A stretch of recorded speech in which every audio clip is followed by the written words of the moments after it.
एक गरीब की ठंड की कहानी। यह कहानी है माधव की, जो शहर के एक कोने में फ्लाईओवर के नीचे बनी एक छोटी सी झुग्गी में रहता था। माधव की दुनिया में दौलत नाम की कोई चीज नहीं थी, बस टूटी फूटी लकड़ियां, प्लास्टिक की फटी हुई चादरें और कुछ मैले कुचैले कपड़े। जैसे ही दिसंबर का महीना शुरू हुआ, ठंड ने अपने तीखे दांत दिखाने शुरू कर दिए। हवा इतनी सर्द थी कि हड्डियां तक जम जाती थीं। संघर्ष की रात एक रात आसमान से बादल छूट गए और तापमान बहुत नीचे गिर गया। माधव के पास ओढ़ने के लिए बस एक पतला फटा हुआ बोरा था। पूरी रात वह कांपता रहा। उसने आग जलाने के लिए सूखी पत्तियां और कूड़ा इकट्ठा किया, पर सर्द हवा का एक झोंका उसकी छोटी सी लौ को तुरंत बुझा देता था।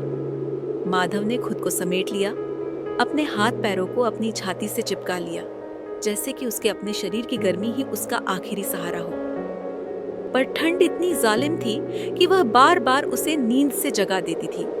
उसकी आंखें बंद होती थीं, पर शरीर की हर नस चीख उठती थी। ठंड।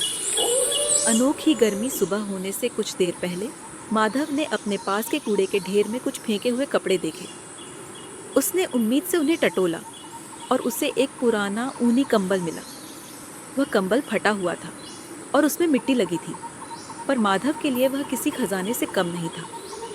उसने जल्दी से उस कंबल को अपने ऊपर लपेटा। पहली बार उसे लगा कि उसके शरीर को जरा सी राहत मिली है। वह कंबल फटा पुराना था, लेकिन उसकी गर्मी ने माधव की आत्मा तक को शांति दी। जैसे ही सूरज निकला, माधव ने अपने आप से कहा, मेरे पास कुछ नहीं था, रोटी का जुगाड़ भी मुश्किल से होता है, पर आज रात इस कंबल ने मुझे एक नया जीवन दिया है।